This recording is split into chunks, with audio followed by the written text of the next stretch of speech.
Dustin, I've noticed you've really enjoyed the Lark 150. What do you like the most about this new camera? Okay, it's a a lens. microphone. Huh? Microphone. It's a microphone. As I said, I'm like, I have no idea what I'm asking. For the large part, I've stuck with a Rode microphone recording system where I record audio to a phone or an iPod, and then I have to sync everything up in post, which obviously brings its own kinds of complications. It's extra layers in the process. And so I've always been open to the idea of a wireless system if I could get good audio out of it and it had the flexibility that I was looking for. Fortunately, I think I have found that in the Lark 150. The Lark 150 comes in a very handy charging case that also stores everything when not in use. It'll allow you to charge everything in the system about 2.5 times, giving you a total use of up to 18 hours. That gives you about 4.5 hours on a full charge on the transmitters and about 7.5 hours on the receivers themselves. You have up to 100 meters or well over 300 feet and only about 5 milliseconds of latency, which I have found allows you to have a very good sync between video and audio. Everything is very lightweight. The whole charging case weight is only 227 grams, and the individual transmitters are only 20.5 grams, while the receiver is 51 grams. The kit comes with a nice variety of accessories, meaning that there's little to buy separately.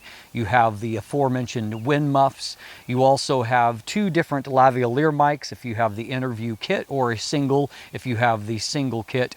It also comes with a couple of different 3.5 millimeter connection cables that gives you some versatility whether you're going into a camera, a computer, or a phone. There's also a USB-C cable included to charge everything, and a drawstring pouch that everything can be stored in. Now, the Lark 150 does allow you to use the transmitters individually. There's a microphone that is built into them, or you can use them as I do more typically with the included Lavalier mics.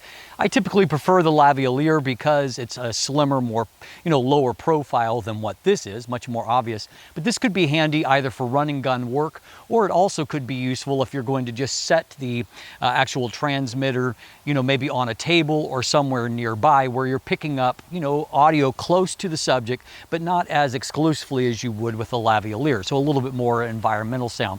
They do come with kind of an ingenious clip-on wind muffler, which I've got attached here, as you can see. And the upside is that it also goes to show how compact these transmitters actually are. And so while this isn't my preferred way to use them, it's nice to have that versatility, to have options.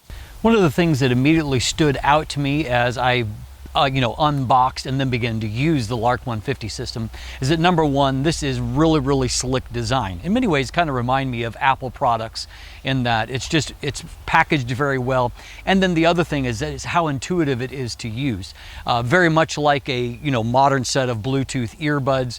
It will sync up as soon as you take everything out of the charging kit. You don't have to mess with turning things on and off. You don't have to mess with trying to choose the most appropriate channel for transmission. It does all of those things seamlessly in the background. And basically, by the time I have it up, it's ready to use. And so then at the same time, at the end of things, it's just a matter of dropping them back into the charging case, which automatically powers everything down. It's all stored, it's ready to go. And so I'm finding the convenience of it is actually saving me, real time in my video production, making it extremely useful for that. I've also been impressed with the fact that it's worked well in a variety of situations. You do have control over the gain, obviously, at the recording, and you can mix it right there at the receiver, and so that's useful. But what I found is that it's handled a variety of situations well, from this kind of situation to an interview type situation, and I've even used it as a pastor in recording some messages while preaching, and which is a completely different kind of delivery and a very different kind of environment, but it's worked well for the audio in all of these various situations. Now, you can get the Lark 150 as a single kit with just a single transmitter and receiver, or you can get it in a dual kit that is useful for using in interviews or shared environments. Hi, Dustin. I was noticing that you were really enjoying the Lark 150 microphone. What do you like best about this?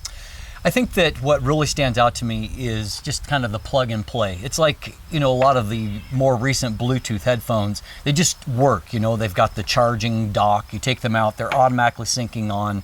There's just not a lot of hassle in setting them up. And so compared to previous microphone systems, I find that the Lark 150s work very much like those Bluetooth headphones. I mean, you just pull it out and it's ready to go. There's no kind of fooling around with it. It just works right out of the box. And so I think that the convenience is really going to appeal to a lot of people just because, it works, the quality works, but then I think just the usability makes it really, really simple. Right. Is there anything that you would improve upon it? Yeah, there's a couple of things that have kind of stood out to me. One of them is maybe a bigger deal than the other. First of all, I mean, this charging kit is great. I really love that. However, it just seems strange to me that, you've got 3 of the pieces, but not everything fitting inside of this case. And so you end up with this pouch with the rest of the accessories in there, which, I mean, to me seems a little bit silly. I mean, I understand that making the case a little bit bigger, but just to be able to have it all in one package, right, I think would be good.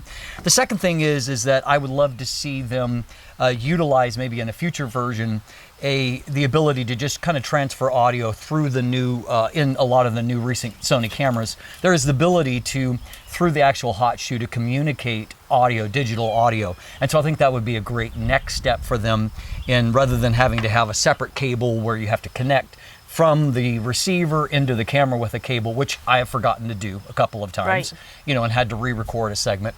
But to be able to have that digital feed right through the hot shoe, I think is the logical next step for them in the future. Thank you so much. You're welcome. So how about the sound quality?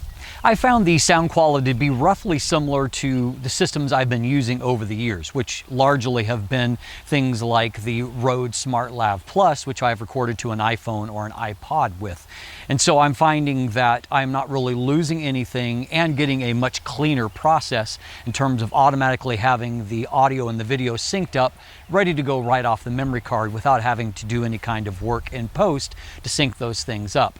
And so there are obviously higher end recording systems, but for this type of use, I found the audio quality to be really as good as anything that I've used before. And so I have no complaints on that front. At the end of the day, this system, as I've noted, it just works. It's been an actual joy to use, which in my experience is somewhat rare when it comes to audio recording for, YouTube type work or teaching, instruction, any of these various types of things. Usually the audio recording portion is a pain, but because of the really clean and clever design here, I'm finding this to be an actual joy to use. So how about price? If you're buying the solo kit, it runs about $200 US. And if you're buying the dual mic interview type kit that I've tested here, it runs about $280. You can get it in the standard black, or as I've reviewed, in the white, which maybe it's the white that makes me think of Apple sometimes. But either way, either something a little bit more obvious, something a little bit more discreet, in the white or the black. But I think that at the end of the day, you're getting a decent value for money. There certainly are cheaper alternatives to getting audio. There are obviously more expensive alternatives, but I think that the price point comes in at roughly reasonable for most users, and so far so good. And I noted, looking at user reviews from real people that have bought and used the systems, that they are overwhelmingly positive. People really, really like this setup. I suspect that you will too. I'm Dustin Abbott, and if you look in the description down below, you can find buying links there if you're interested in purchasing a setup for yourself. There's also linkage there to buy my merch or to follow me on social media. You can become a patron, sign up for my newsletter that comes out every week. And of course, if you haven't already, please click that subscribe button right here on YouTube. Ring that bell so you get notifications when new content drops. Thanks for watching. Have a great day, and let the light in.